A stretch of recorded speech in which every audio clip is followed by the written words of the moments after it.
TVT au cœur de l'information.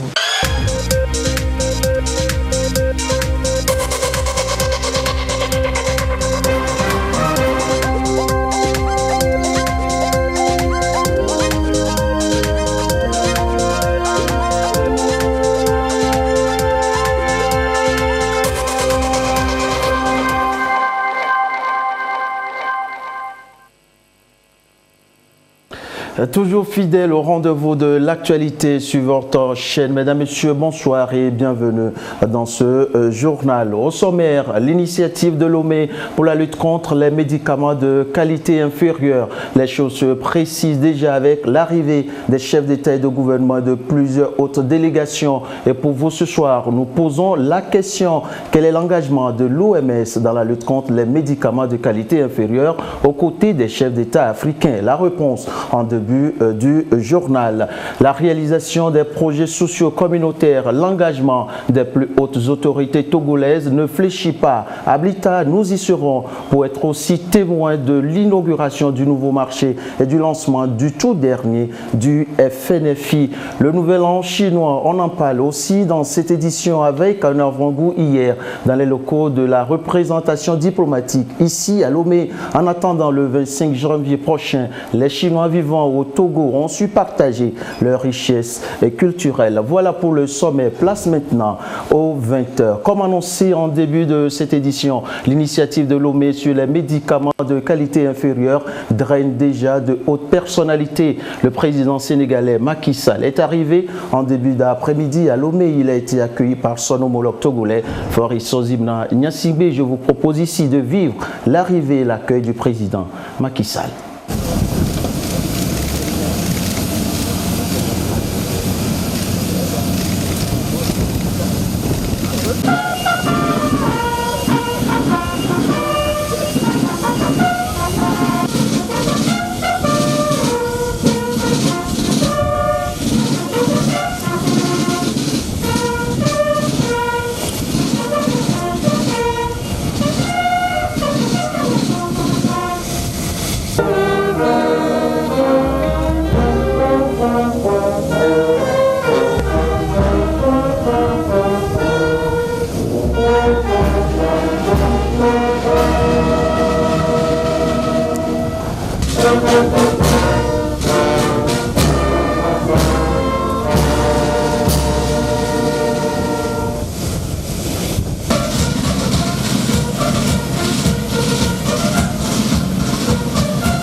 Nous voyons déjà là les deux chefs d'État au salon d'honneur en tête-à-tête.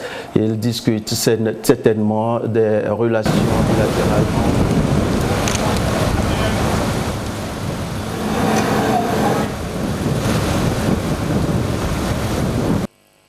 Et après le président Macky Sall, le président ougandais sera le deuxième chef d'État à fouler le sol togolais. Yoweri Museveni a été accueilli par son homologue Faure Gnassingbé. Nous y reviendrons. Tout comme les préparatifs Un tour à présent dans les locaux de la présidence de la République togolaise où déjà ce matin, le chef de l'État a conféré avec une délégation de la Fondation Brazzaville venue témoigner sa reconnaissance au président Faure Gnassingbé dans la lutte contre les médicaments de qualité inférieure. Le chef de la délégation à présent au micro d'Arnaud Kiliou. Nous avons eu le grand honneur d'être reçus par le président de la République, la Fondation de Brazzaville. Je voudrais ici présenter à ma gauche le prince Michael of Kent, qui est le patron de la Fondation. Et à côté de lui, j'ai Mme Joyce Banda, qui est l'ancienne présidente du Malawi. Le doyen Essi Amara, ancien secrétaire général de l'Union africaine, de l'OUA. Le but, c'était vraiment de remercier le président pour avoir accepté que la Fondation de Brazzaville se réunisse ici pour lancer cette importante initiative sur les faux médicaments. Et nous avons été agréablement impressionnés par l'engagement, la détermination du président, non seulement à prendre ce problème de manière totalement déterminée et constante, mais également de faire le plaidoyer au niveau du continent pour que ce grand fléau soit désormais reconnu comme une lutte et une menace pour l'ensemble de nos pays. Et je crois que la Fondation se réjouit de ce support du président et nous espérons que demain et après-demain, les chefs d'État qui viendront se réunir ici accepteront cette initiative qui ne sera qu'un premier point de départ pour faire en sorte que la lutte contre les faux médicaments, qui est une grande cause de destruction de notre santé, de notre équilibre, mais surtout également qui finance le terrorisme, qui menace la stabilité de nos États, et bien évidemment que ce fléau soit pris en compte par tout le monde. Et je voudrais, au nom des membres de la Fondation, remercier le président et le peuple togolais pour l'accueil qui nous a été réservé. Toujours à la présidence de la République togolaise, Faure Gnassingbé a conféré avec le président du conseil exécutif de l'UNICEF, aussi présent à Lomé pour prendre part au sommet sur les faux médicaments. Omar Hilal a, au nom de son institution, remercié le président Faure Gnassingbé pour son engagement personnel dans la lutte contre les médicaments de qualité inférieure. Les propos de Omar Hilal à présent au micro d'Arnaud Kiliou. J'ai eu le privilège et l'honneur d'être reçu par son Excellence le Président pour lui transmettre un message de soutien, de solidarité et d'appui du Conseil exécutif de l'UNICEF que je préside à l'initiative de Lomé contre les médicaments falsifiés et pour lui dire que l'UNICEF s'approprie lui aussi cet effort régional pour lutter contre les médicaments falsifiés qui sont un fléau mondial mais qui nécessite une démarche pour le combattre également. Et je pense que la déclaration de Lomé qui sera paraphée demain, ainsi que le plan d'action, représente un déclencheur, représente le début d'un effort qui nécessitera également l'appropriation par l'Union africaine, par les Nations Unies, afin que ce combat puisse être également planétaire. Le trafic des médicaments falsifiés, il ne touche pas uniquement l'Afrique, il touche l'Asie, il touche l'Amérique latine, d'où l'importance de cette conférence demain, de ce sommet, mais l'importance du message fort qu'il lance. Ça veut dire que les pays africains prennent en main la santé publique des populations africaines. Nous sommes très heureux en tant que conseil exécutif de l'UNICEF de pouvoir contribuer à ce combat. L'ex-ministre français de la coopération était également ce matin à la présidence de la République togolaise pour partager avec le chef de l'État Faure Gnassingbé son expertise dans la lutte contre les faux médicaments. Il était accompagné de l'ex-commandant de l'opération Serval. Leurs propos sortis de l'audience avec Arnaud Kiliou. Lomé est le siège d'une conférence qui va marquer les esprits. Depuis Lomé, nous allons nous organiser pour lutter contre les faux médicaments, qui est un fléau qui touche toutes les familles sur le continent. Et donc les chefs d'État se sont réunis ici à Lomé pour mettre au point une stratégie qui permette de supprimer ce fléau et de permettre enfin aux familles d'avoir accès à de vrais médicaments et pas à des faux médicaments qui sont inutiles. Les chefs d'État ont pris cette décision et nous sommes ici un certain nombre de nationalités différentes à accompagner l'action des chefs d'État pour cette lutte contre les faux médicaments. Les médicaments, comme tous les autres trafics, bénéficient à des réseaux criminels Et tout le monde sait que dans cette partie de l'Afrique, mais je pense sur tout le continent, ces réseaux criminels sont imbriqués intimement avec les groupes armés et en particulier dans les pays de l'Hinterland où on sent bien que ces trafics alimentent le terrorisme et sur le plan financier. Donc le financement du terrorisme, c'est les trafics. Voilà, il faut bien le comprendre. Et donc moi j'apporte ma petite expérience d'ancien commandant de l'opération Serval pour expliquer un certain nombre de choses, pour comprendre comment ça se passe et essayer de trouver des solutions les plus adaptées car, comme le disait le ministre, ce problème de trafic de médicaments est véritablement un fléau pour l'ensemble de la population et un problème de santé publique. Et comme annoncé après, le président Macky Sall, le président ougandais, était le deuxième chef d'État à fouler le sol togolais. Yoweri Museveni a été accueilli par son homologue Faure Gnassingbé. Les images à présent de son arrivée.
D'État au salon d'honneur de l'aéroport international Gnassingbé et il y a des discussions en tête-à-tête avant l'ouverture du sommet de demain.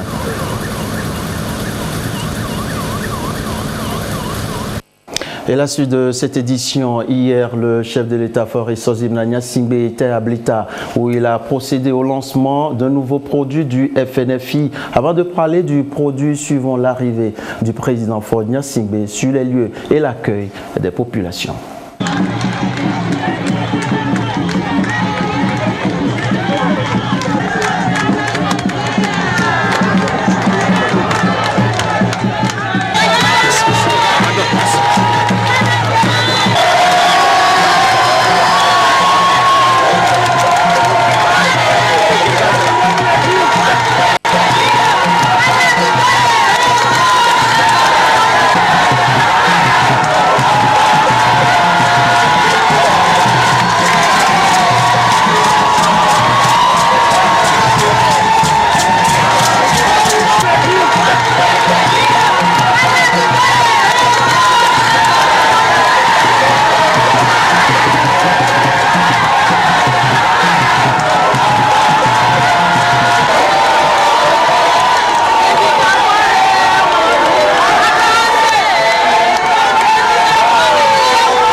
Et une fois installé, le chef de l'État a tout d'abord présidé la réception officielle du nouveau marché de Blita d'un coût total de 445 millions de francs CFA. La réalisation de ce projet est une concrétisation du mandat social du président Fornia Singbe.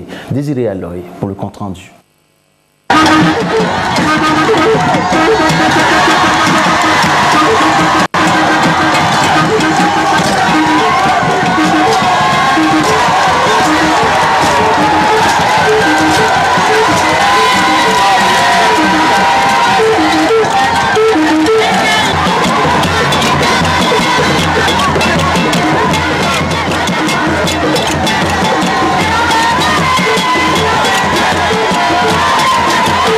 Joie manifestée des populations de Blita et pour cause, le président de la République, Faure Essoumana Singbe, leur remet officiellement le nouveau marché. Voilà, c'est coupé. Le marché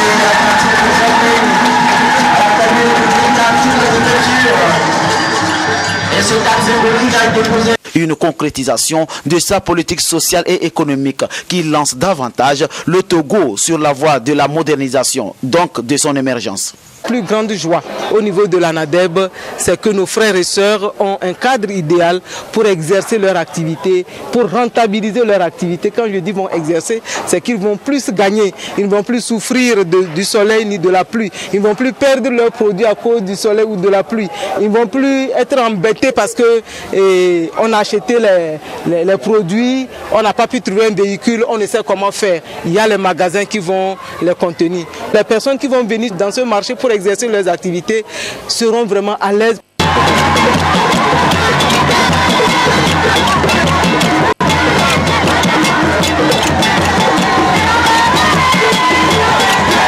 Plateforme commerciale mise en œuvre dans le cadre du programme d'urgence et de développement communautaire PUDC matérialisé par l'ANADEB.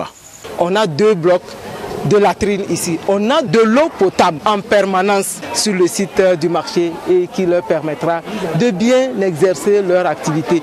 Nous avons un bloc administratif qui va accueillir une petite infirmerie, qui va accueillir une petite unité de police pour la sécurité de ce marché. On a les grands hangars, les 8 grands hangars. Toutes les catégories de commerçants et commerçantes trouveront leur place.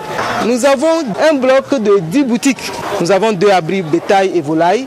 Quand il y aura pluie ici, les activités commerciales vont continuer par se dérouler sans être embêtées parce que l'assainissement est fait, le dallage est fait. La lumière, les lampadaires solaires. L'infrastructure marchande vient contribuer à l'amélioration du cadre de travail des commerçants et commerçantes et pallie le problème d'exiguïté de l'ancien marché. Levier de croissance des activités commerciales, le nouveau marché de Blita, témoin d'une volonté manifeste du chef de l'État. Il offre une plus grande sécurité aux marchandises. Personne ne peut jamais mesurer notre joie. Parce que depuis longtemps que nous avons souffert du marché là, nous n'avons jamais su que le président de la République était en train de partager nos sentiments vis-à-vis de ce marché. Et aujourd'hui qu'il est venu l'inaugurer là, nous lui disons merci. Avant, quand il pleut, comment faire pour être libre et vendre nos choses là? C'était impossible. Et nous n'avons jamais eu un beau marché brillant, si brillant que celui-ci, qu'il a fait vraiment confiance à ANADEB, qui a su aussi nous construire ce marché de qualité supérieure. Ce marché, avec nos CDQ, CVD, nous les femmes, nous allons l'entretenir comme un œuf. Les autres villages viendront faire le marché chez nous. Les autres préfectures aussi viendront en faire. On lui remercie, qu'il a bien fait. C'est un joyau pour l'économie de la commune. Ce marché va générer beaucoup de ressources pour notre commune. Ça permettra à la commune d'avoir beaucoup de recettes et à la population elle-même d'avoir un revenu amélioré. La gestion sera inclusive avec les communautés et donc nous veillerons à l'entretien régulier de ce marché. Nous avons même déjà acquis du matériel pour assurer l'entretien de ce marché. D'un coût global de 445 millions de francs CFA, l'infrastructure va faciliter le renforcement des fondamentaux sociaux de base, valeur cardinale de création de richesses pour une croissance économique durable. Elle fait partie donc des programmes du gouvernement qui contribuent à créer au sein des populations les conditions favorables à la consolidation du développement social et économique, ainsi qu'au renforcement des mécanismes d'inclusion en lien avec le plan national de développement 18-22.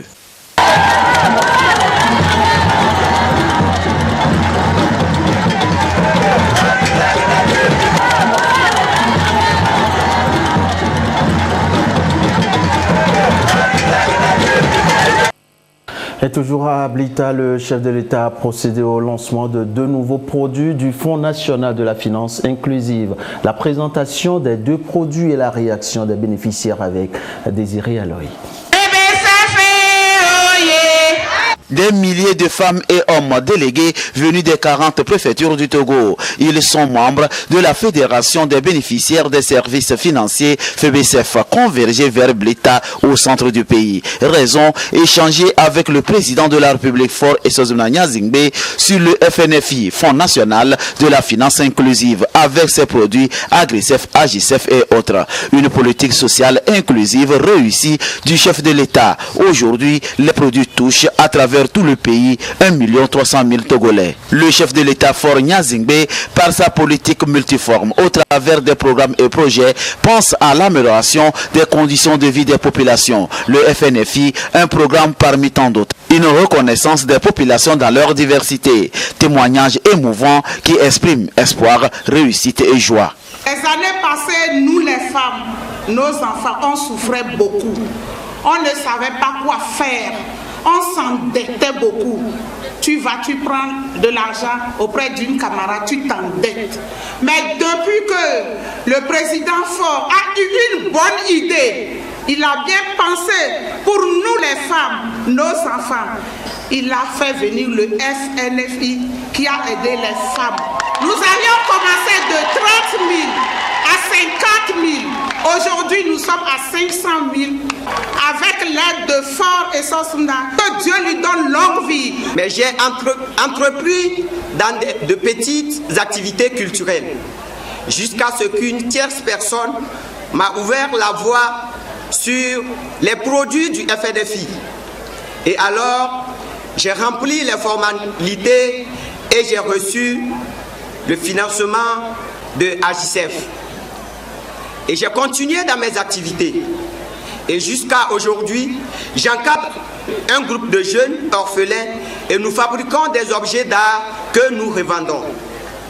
Il faut aussi noter que grâce à Agisef, j'ai pu financer mon voyage pour participer à un festival international de théâtre au Sénégal, dont c'était un concours de théâtre où j'ai remporté le prix en argent. Nous, jeunes Togolais, il faut entreprendre. Et je demande au Tout-Puissant de bénir et de donner encore plus d'inspiration à son Excellence, Faure Essozuna Nyazingbe.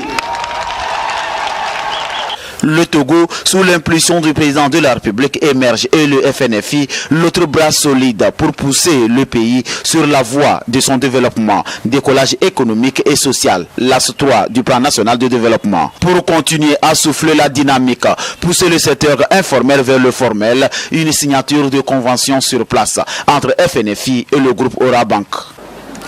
Excellence, Monsieur le Président de la République, distingués invités. Comme lors du lancement du MIFA et du lancement des produits de refinancement des IMF et du PAF à Kara, nous sommes heureux et honorés pour la 3e fois en votre présence d'être partie prenante d'un tel événement au nom d'Orabank. Ceci témoigne de votre engagement personnel à assurer le développement et l'épanouissement des populations à la base, grâce à vos hautes instructions et vos encouragements à l'endroit de toutes les initiatives qui leur facilitent l'accès au financement.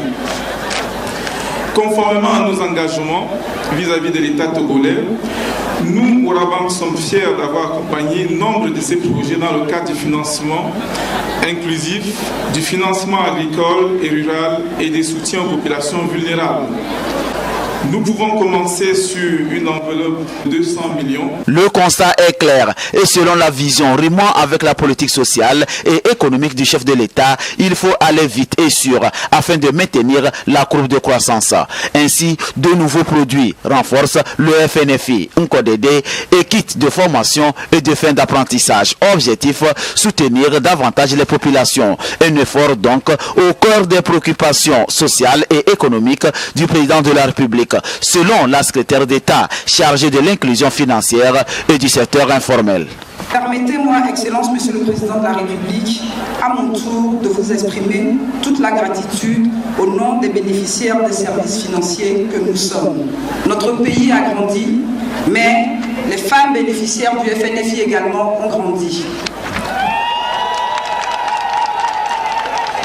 De 30 000 francs en 2014 auprès de microfinances, nous poursuivons aujourd'hui cette croissance auprès des banques internationales comme Orabank, dont le DG vient de présenter les activités. Le FNFI, en effet, met à la disposition de ses bénéficiaires de nouveaux produits qui sont principalement destinés aux jeunes apprentis en cours de formation ou en fin de formation dans les centres de formation technique reconnus par l'État et également aux premiers bénéficiaires de l'inclusion financière dans notre pays qui, ces deux cibles, auront pleinement leur rôle à jouer en termes de création d'emplois dans le cadre du BND. Le produit dédié aux jeunes en formation, que nous avons appelé KIF pour leur permettre de se l'approprier aussi facilement, s'adresse à tous ceux que vous voulez accompagner comme jeunes dans notre pays pour nous permettre de contribuer tous à son développement. D'un montant de démarrage de 400 000 francs, il permettra à tous ces jeunes de se doter d'un kit durant leur formation. Ainsi, ils pourront bénéficier de conditions favorables durant tout leur parcours éducatif dans les centres techniques de notre pays. À l'issue de la formation, le complément de crédit qui sera mis à leur disposition leur permettra rapidement de pouvoir s'installer et de pouvoir se formaliser et créer leur entreprise dans de très bonnes conditions. L'autre produit que nous lançons ce jour, que nous avons dénommé NCODD, qui veut dire « Allons tous de l'avant », est destiné principalement à tous les bénéficiaires que nous avons accompagnés depuis que vous avez initié le Fonds national de la finance inclusive. Excellence, Monsieur le Président de la République, sous votre impulsion, le développement de la femme togolaise est au cœur des préoccupations de l'action gouvernementale. Vous veillez à ce qu'elle contribue à juste titre à la construction de notre pays sur tous les plans, aussi bien économique, politique et social. Toujours attentif aux préoccupations des populations, le chef de l'État, Faure Essosuna Nyasimbe Ablita, a exprimé sa reconnaissance aux populations pour leur soutien permanent, tout en remerciant l'équipe de FNFI pour son engagement dans un élan de travail réussi. Il a appelé toute la population togolaise à avoir le goût de l'effort. Croire en FNFI, un élément de combat contre la pauvreté, une voie de salut pour accompagner l'émergence, et ceci dans un climat de sécurité.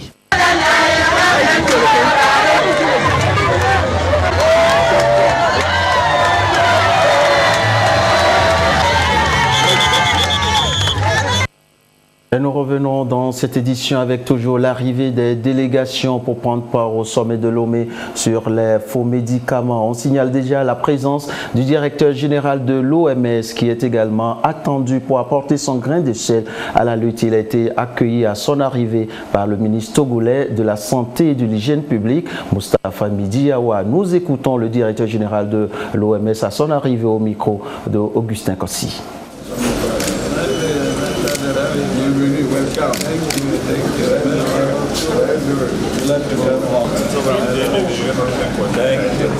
As you know, one of the major pillars of universal health coverage is access to affordable. Comme vous le savez, l'un des piliers de la couverture sanitaire mondiale est axé sur le renforcement des mécanismes de sécurité et de qualité. Mais comme nous le savons aussi, il y a des défis liés au commerce des produits falsifiés et cela impacte négativement la santé d'une grande partie de la population mondiale. Particulièrement en Afrique, ce problème devient de plus en plus inquiétant. Et je suis très content que Son Excellence, Monsieur le Président de la République, a pris l'initiative de lutter contre ces produits falsifiés, car c'est l'un des problèmes majeurs en Afrique et l'engagement politique est très important.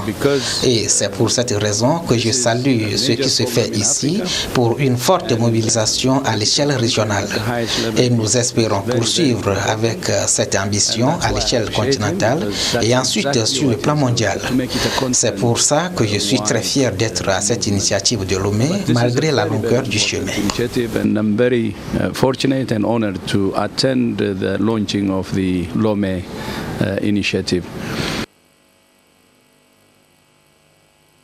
Ceci dit, et comme annoncé en début de cette édition, l'OMS, l'Organisation mondiale de la santé, joue un rôle capital dans la lutte contre les médicaments de qualité inférieure aux côtés des chefs d'État africains. Et pour vous, ce soir, nous allons savoir et de façon plus concrète ce qui est fait sur le terrain par l'institution onusienne. Edem Tsoussoupo pour le compte-rendu. Les médicaments d'importance vitale ne sont pas à l'abri de falsification. La menace est croissante et constitue un grand danger pour la santé humaine. Le phénomène sape également les économies. L'Organisation mondiale de la santé, OMS, mène une lutte acharnée contre l'introduction des médicaments de qualité inférieure dans ses États membres et surtout en Afrique. Ceci à travers 3 dispositifs.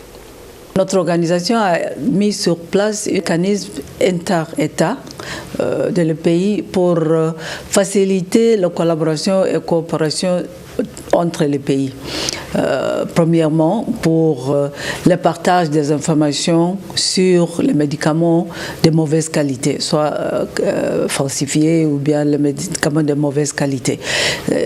Donc ça veut dire que nous appuyons la collaboration, la coopération entre les pays différents au niveau global, y compris dans notre région africaine.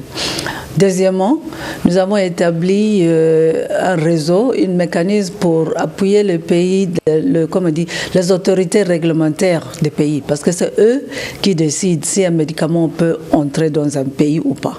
Donc, ça leur permet de partager les informations, de partager les capacités aussi, parce que nous n'avons pas tous les pays qui ont assez des experts, l'expertise de ce qu'il faut, les équipements qu'il faut pour contrôler cette situation. Troisièmement, il y a des activités pour sensibiliser la population, parce que ce n'est pas seulement les gouvernements qui ont un rôle à jouer. Nous tous, les populations, nous devons être informés que parfois il y a des médicaments de mauvaise qualité. Et puis, ce qui est très important aussi, il y a les activités de surveillance et de partage des informations s'il y a le signe que voilà un médicament de mauvaise qualité ou bien falsifié. Ça permet c'est un système des alertes qui diffuse les informations.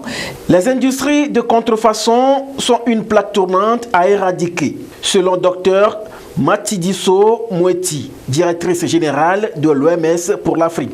Il faut couper donc le mal à la racine. Le rôle de l'OMS est de partager les informations, donc de faire les alertes, d'informer le gouvernement que voilà, nous avons l'information que chez vous, il y a ce médicament. Donc c'est eux qui prennent d'action pour retirer ces médicaments du marché. Au niveau international, il y a Interpol, le système de policiers et juridiques international qui appuie aussi ces échanges des informations. Donc ça arrive jusqu'aux producteurs de de produits pharmaceutiques. Et ce qui est important de souligner aussi, c'est comment couper ce marché. Et ça dépend surtout de la disponibilité de médicaments abordables, de bonne qualité dans le système de santé des pays. Là, c'est une grande priorité pour nous à l'OMS. Nous travaillons pour appuyer le système d'approvisionnement des pays pour qu'ils soient efficaces et ils arrivent à acheter et importer les médicaments au prix abordable pour le gouvernement et aussi pour la population. C'est ça qui va éviter qu'il y ait un marché à côté qui encourage la diffusion de ces médicaments falsifiés et de mauvaise qualité. En 2009, 20 millions de comprimés, flacons et sachets de médicaments non homologués ont été saisis au cours d'une opération de 5 mois coordonnée par l'Organisation internationale de police criminelle, Interpol, à travers la Chine et 7 pays d'Asie du Sud-Est et 100 points de vente fermés.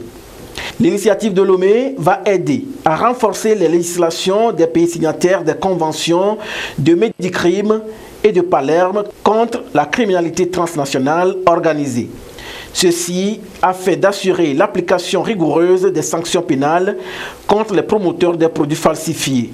Sont attendus 7 chefs d'État signataires et environ 400 participants. Et c'était là l'OMS et ses multiples actions dans la lutte contre les médicaments de qualité inférieure. La suite à présent, comme toute activité criminelle, la production et la commercialisation des médicaments de qualité inférieure trouve un marché florissant. Le réseau du terrorisme semble également trouver ses racines dans la commercialisation de ces produits. Alors, quel est le lien entre médicaments de qualité inférieure et le terrorisme? Edem Tsoutsoupo a posé la question et voici son reportage. Le trafic de médicaments falsifiés, une activité frauduleuse en plein essor. Les produits médicaux non enregistrés ou de qualité inférieure envahissent le marché. Un réseau criminel qui a un lien direct avec le financement du terrorisme. Le trafic s'enracine sur tout terrain favorable. Le lien spécifique sur ce sujet-là est l'argent que procurent ces trafics pour les terroristes qui s'alimentent de trafics illégaux qui peuvent être la drogue, les trafics humains ou les trafics de faux médicaments. Il y a un lien dans tous ces trafics qui permettent de donner des financements au terrorisme.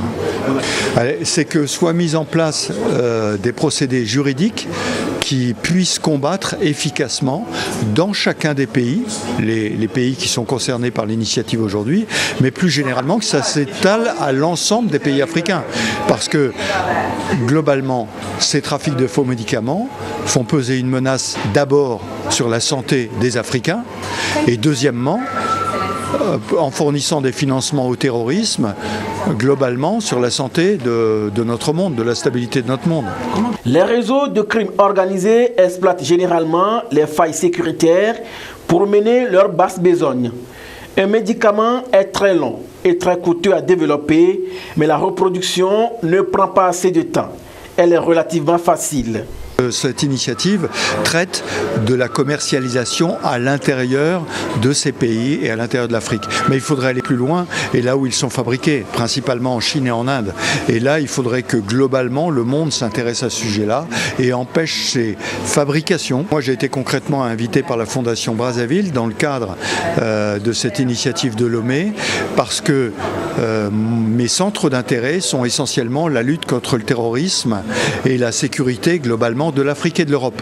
Et les trafics de faux médicaments sont des trafics qui alimentent, comme tous les trafics, que ce soit la drogue, les trafics humains ou les trafics de faux médicaments, alimentent les finances du terrorisme. Et donc il s'agit pour moi d'intervenir là-dedans pour alerter sur un phénomène qui pour l'instant n'était pas bien identifié et qui grâce à l'initiative de Lomé sont plus identifiés et mettent en place des mesures pour empêcher ces trafics. Le trafic de médicaments falsifiés représente un enjeu sanitaire mondial de premier ordre.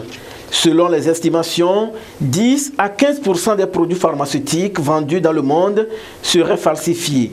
La traçabilité, l'identification, l'authentification et l'inviolabilité des médicaments constituent un élément clé dans la lutte contre le trafic de faux médicaments. Et ce communiqué de la CENI pour poursuivre cette édition.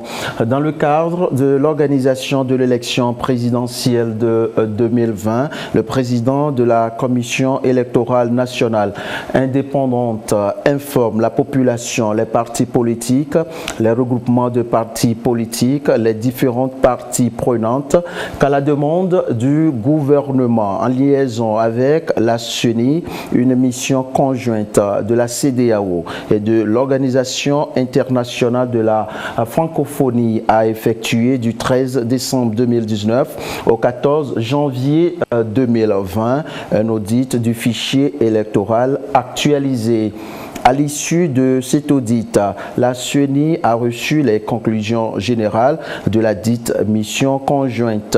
Ces conclusions générales font apparaître que le fichier apuré et validé présente une tendance inclusive à travers notamment un caractère non discriminatoire des dispositions légales encadrant l'inscription sur les listes électorales, l'inscription de 86,6% des citoyens en âge de voter, c'est-à-dire ayant 18 ans et plus, une progression dans la réalisation des recommandations de 2018, soit 21 recommandations réalisées sur 29. Les 8 recommandations restantes n'ayant pas d'impact direct sur le fichier actuel.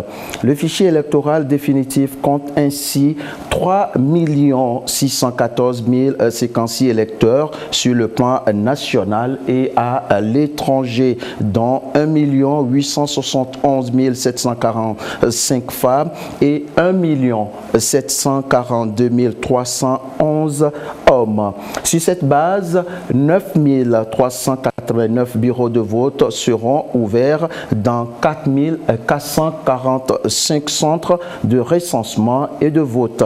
La CENI remercie la CEDEAO et l'OIF pour leur implication et engagement en vue d'un heureux aboutissement du processus électoral encouru. Le communiqué est signé du président de la CENI, Tchambagou Ayassor. La suite, les Chinois résidant au Togo annoncent déjà les couleurs des festivités du Nouvel An chinois prévues pour le 25 janvier prochain dans les jardins de l'ambassade de Chine. Hier, l'ambiance était à la fête et au partage des valeurs culturelles. Marie-Reine Abita et Kouissala.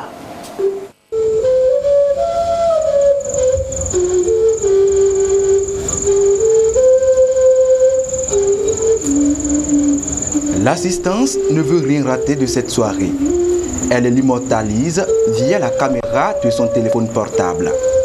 Des démonstrations culturelles, chants et danses du lion. Le folklore plonge les spectateurs dans les richesses culturelles typiquement chinoises.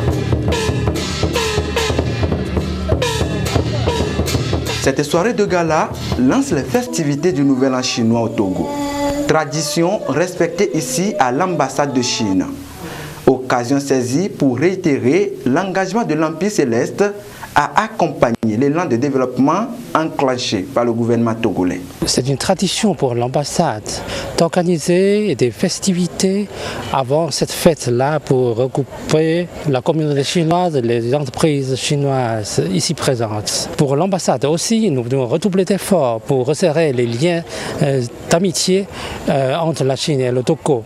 Donc nous devons apporter notre contribution pour accompagner nos amis togolais dans la réalisation de leurs objectifs fixés par le BNT. Au nom du gouvernement, la ministre en charge de l'action sociale a salué la qualité des relations qui unissent la Chine et le Togo. Une coopération fructueuse dans les domaines des infrastructures et des échanges interculturels. Ces merveilleuses valeurs sociales qui ont fait la grandeur de nos peuples dans le passé se perdent de jour en jour dans plusieurs parties du globe. C'est pourquoi je voudrais une fois encore me réjouir d'avoir été associé à ces festivités qui accordent une place de choix aux traditions. Je me joins fièrement à votre communauté pour valoriser les traditions ancestrales plusieurs fois millénaires du grand peuple chinois est formulé à votre endroit et à toutes et à tous un bon passage de l'année. Le Nouvel An chinois est prévu cette année pour le 25 janvier prochain. Il sera célébré sous le signe du rat, symbole d'habileté, d'intelligence et de ruse selon la communauté chinoise. Et bien voilà qui referme cette édition. Merci pour la fidélité chaque fois renouvelée à votre chaîne, la télévision togolaise à l'heure de l'information. Excellent week-end à tous. Et moi je vous dis à très vite pour toujours vous servir avec le même plaisir et la même envie.